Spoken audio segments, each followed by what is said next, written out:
सभी को नमस्कार। मैं Vimal Kumar Yadav, assistant professor political science, government PG college Behror के यूट्यूब चैनल में आप सभी का स्वागत करता हूं। आज हमारा जो टीचिंग का टॉपिक है वो है फंडामेंटल ड्यूटीज अर्थात मूल कर्तव्य। ये जो टॉपिक है ये बीए सेकेंड ईयर और एमए फाइनल में जो पुस्तक चलती है भारतीय शासन एवं राजनीति, उसके सिलेबस का पॉइंट तो है ही। इसके अलावा जो विभिन्न प्रतियोगी परीक्षाओं की तैयारी कर रहे हैं, चाहे वो स्कूल लेक्चर हो, सेकंड ग्रेड टीचर हो, रिट हो, पटवारी, ग्राम सेवक, Rajasthan police, Delhi police, SSC की तैयारी कर रहे हों, बैंकिंग की, रेलवे की, आर्मी, एयरफोर्स, नेवी की तैयारी कर रहे हों, जीके का जो पोर्शन होता है उसमें मूल कर्तव्यों से काफ़ी सवाल पूछे जाते हैं। तो आइए आज हम चर्चा करते हैं मूल कर्तव्यों के बारे में। दरअसल मूल कर्तव्य जो हैं उनका उल्लेख हमारे मूल संविधान में नहीं था। जब हमारा संविधान 26 जनवरी 1950 को लागू हुआ था तो उसमें मूल अधिकारों का जिक्र था, नीति निर्देशक तत्वों का जिक्र था, लेकिन मूल कर्तव्यों का कहीं जिक्र नहीं था। बाद में जब इंदिरा गांधी की सरकार थी तो माननीय प्रधानमंत्री द्वारा ये सोचा गया कि संविधान में मूल कर्तव्य भी होने चाहिए। तो कौन से मूल कर्तव्य होने चाहिए, इसके लिए सरदार स्वर्ण सिंह की अध्यक्षता में 1976 में कमेटी गठित की गई और उस कमेटी की सिफारिशों के आधार पर 42वां संविधान संशोधन 1976 किया गया। क्योंकि उस समय सरकार का विचार ये था कि मूल अधिकार हैं तो मूल कर्तव्य भी होने चाहिए, क्योंकि अधिकारों और कर्तव्य एक दूसरे पर आश्रित हैं। जैसे हम केवल अधिकारों की मांग करें लेकिन अपनी ड्यूटीज़ पूरी नहीं करें तो अधिकारों का कोई औचित्य नहीं रह जाता है।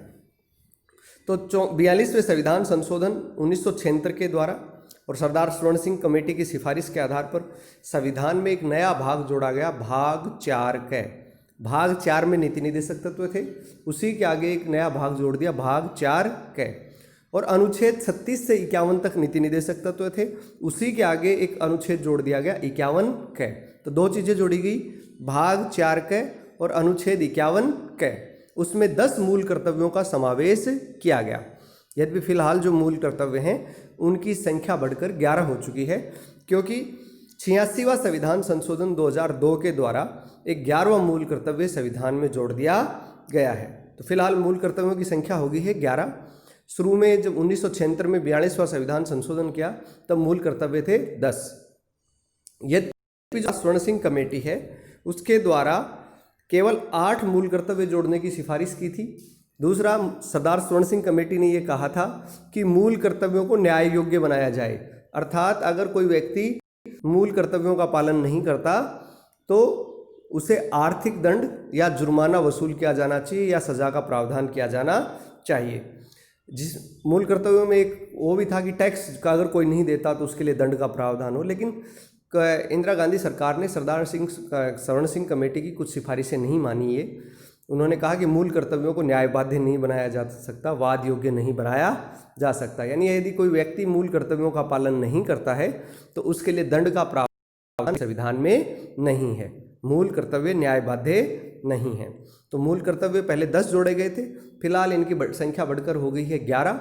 और 11वां जो मूल कर्तव्य है वो 86वें संविधान संशोधन 2002 के द्वारा जोड़ा गया है। इस पोर्शन से बहुत सारे क्वेश्चन एग्जाम में पूछे जाते हैं, तो आपको मुझे उम्मीद है कि याद हो गया होगा किस कमेटी की सिफारिश के आधार पर जुड़े। सरदार स्वर्ण सिंह कमेटी की सिफारिश के आधार पर कौन सा संविधान संशोधन था, 42वां संविधान संशोधन 1976। किस भाग में जोड़े गए, भाग 4 क। कौन से अनुच्छेद में जोड़े गए, अनुच्छेद 51 क। कुल कितने जोड़े गए थे, 10। फिलहाल कितने हो गए हैं, 11। 11वां कब जोड़ा गया, 86वें संविधान संशोधन 2002 के द्वारा। सरदार स्वर्ण सिंह कमेटी ने कितने की सिफारिश की थी, 8 की। क्या मूल कर्तव्य न्याय बाध्य हैं, नहीं, मूल कर्तव्य न्याय बाध्य नहीं है।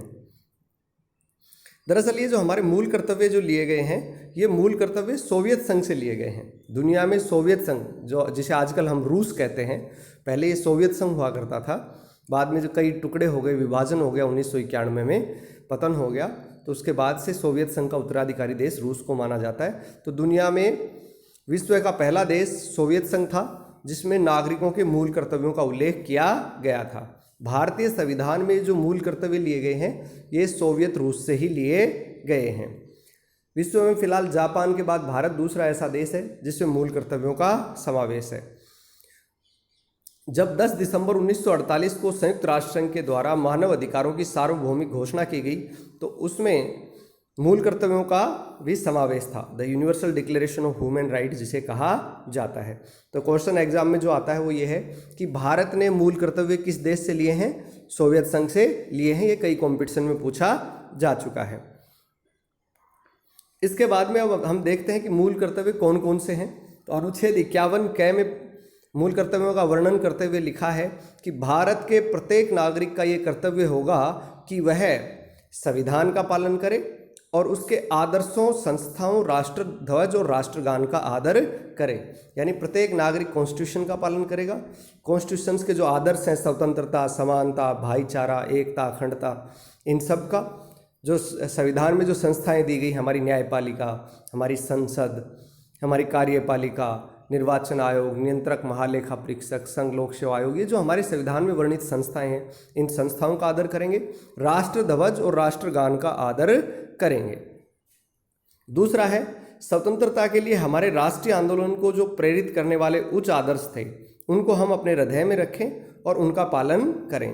यानी जो स्वतंत्रता के लिए जो हमारा आंदोलन चला था, देश की आज़ादी का जो आंदोलन चला था, तो उस समय जो उस आदर्श थे, देश के लिए मर मिटने की भावना, त्याग की, बलिदान की, भाईचारे की, सहयोग की, सहानुभूति की, एकता की, उस भावना को हम अपने मन में बनाए रखें।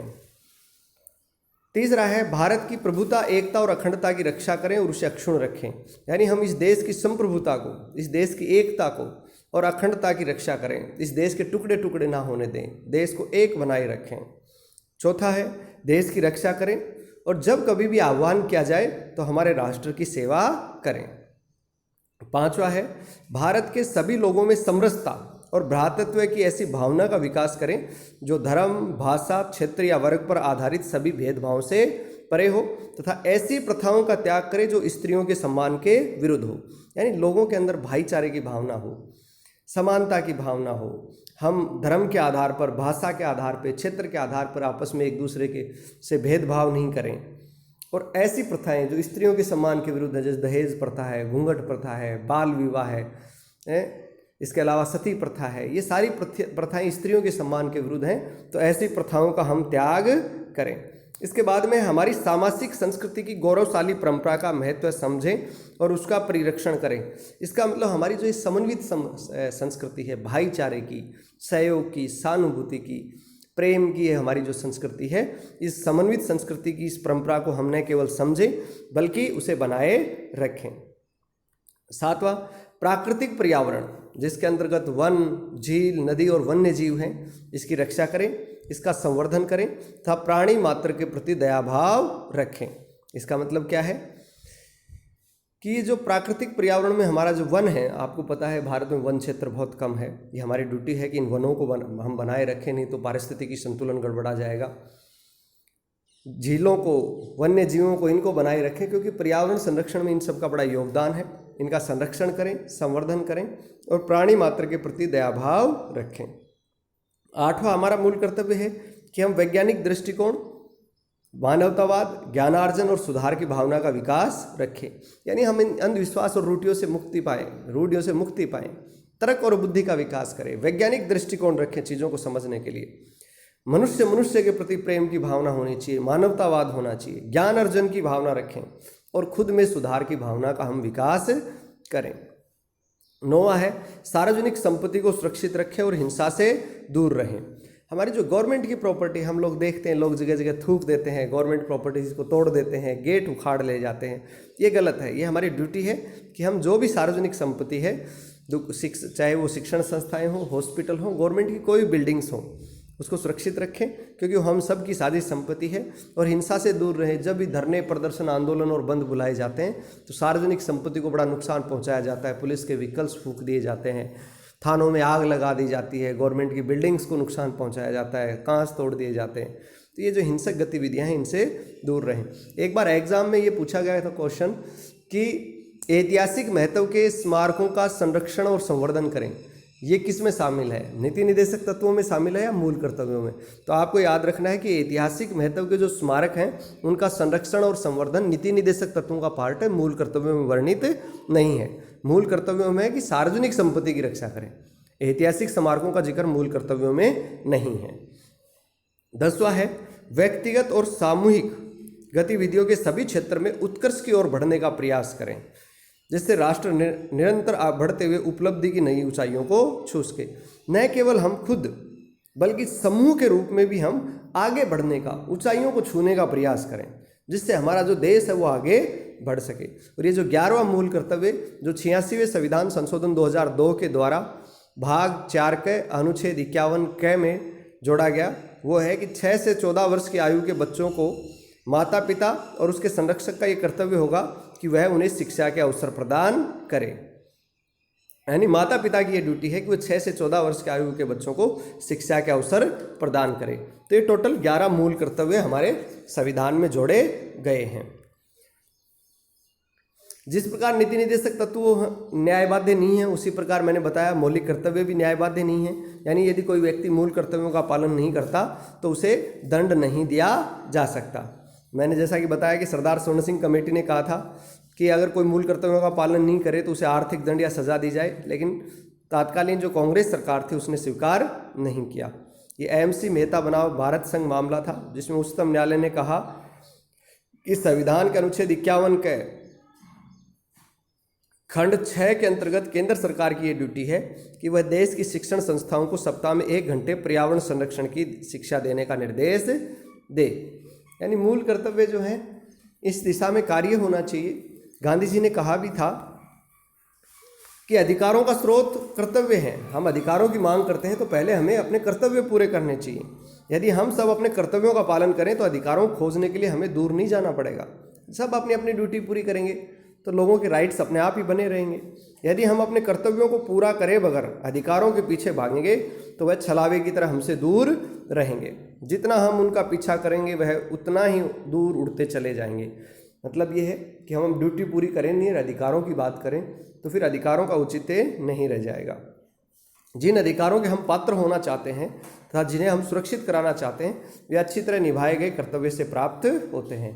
यानी अधिकार तभी मिलते हैं जब हम कर्तव्यों का पालन करें। अब ये एग्ज़ाम में आए हुए क्वेश्चंस हैं जिनके बारे में अपन एक बार चर्चा कर लेते हैं। ये बहुत सारे कॉम्पिटिशन्स में आए हैं, army, air force, navy, banking, railway वगैरह में जो आए हैं सवाल कि वर्तमान में संविधान में मूल कर्तव्यों की संख्या कितनी है। तो आपको याद रखनी है कितनी है संख्या, 11। दूसरा ये क्वेश्चन भी कई बार आया है कि 86वें संविधान संशोधन द्वारा अनुच्छेद 51 के तहत कौन सा मूल कर्तव्य जोड़ा गया। तो 11वां मूल कर्तव्य है कि 6 से 14 वर्ष के बालकों को माता पिता या संरक्षक का कर्तव्य है कि उन्हें शिक्षा के अवसर प्रदान करें। ये क्वेश्चन भी आया है कि भारतीय संविधान में मूल कर्तव्य किस देश के से लिए गए। अपन चर्चा कर चुके हैं, सोवियत रूस से लिए गए हैं। संविधान में मूल कर्तव्यों की व्यवस्था 42वें संविधान संशोधन द्वारा किस वर्ष में की गई। 1976 में की गई।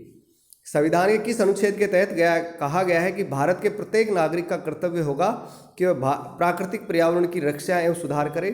तो प्रत्येक नागरिक का ये कर्तव्य जो है अनुच्छेद 51 के तहत मूल कर्तव्यों का हिस्सा है। किस समिति की सिफारिश पर संविधान में मूल कर्तव्यों को जोड़ा गया, इसकी चर्चा हम कर चुके हैं, सरदार स्वर्ण सिंह कमेटी की सिफारिश पर। यह भी कई बार क्वेश्चन आया है कि स्वर्ण सिंह समिति की सुझाव में फेरबदल करके 42वें संविधान संशोधन द्वारा कुल कितने मूल कर्तव्यों को संविधान में जोड़ा गया था। या कई बार ये भी पूछ लेते हैं कि 1976 में कितने मूल कर्तव्य जोड़े गए थे। तो आपको उत्तर पता है कि 10 जोड़े गए थे। यद्यपि सरदार स्वर्ण सिंह ने 8 की सिफारिश की थी लेकिन जोड़े 10 गए थे। अब ये अगला क्वेश्चन भी आया हुआ है कि स्वर्ण सिंह समिति ने संविधान में कुल कितने मूल कर्तव्य जोड़ने की सिफारिश की थी। 8 मूल कर्तव्य जोड़ने की सिफारिश की थी। संविधान के किस भाग में मूल कर्तव्य दिए गए हैं। तो भाग 4 के और अनुच्छेद 51 के में मूल कर्तव्य दिए गए हैं। तो अपना ये जो टॉपिक है मूल कर्तव्यों का यहीं समाप्त होता है। इसको लेकर आपकी कोई क्वेरी हो, कोई क्वेश्चन हो तो आप मुझसे व्यक्तिगत रूप से संपर्क कर सकते हैं। मेरे व्हाट्सएप नंबर पर आप भेज सकते हैं। उम्मीद है ये वीडियो आपको पसंद आएगा, या अगर पसंद आए तो इसे लाइक करें, सब्सक्राइब करें और शेयर करें ताकि ज़्यादा से ज़्यादा स्टूडेंट्स को इसका लाभ मिल सके। आप सभी का बहुत बहुत धन्यवाद, बहुत बहुत आभार।